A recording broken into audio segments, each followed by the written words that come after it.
Pumanaw na ang creator ng Dragon Ball na si Japanese manga artist Akira Toriyama sa edad na 68, ayon sa kanyang production team nitong Biyernes 8 ng Marso.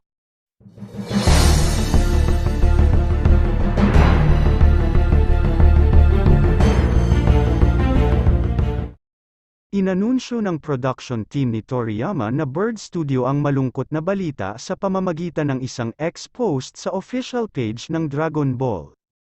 Ayon sa Bird Studio, pumanaw si Toriyama noong nakaraang Biyernes 1 ng Marso, dahil sa acute subdural hematoma. It's our deep regret that he still had several works in the middle of creation with great enthusiasm.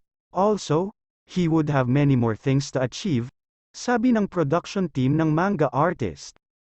However, he has left many manga titles and works of art to this world. He has been able to continue his creative activities for over 45 years. We hope that Akira Toriyama's unique world of creation continues to be loved by everyone for a long time to come, dagdag nito.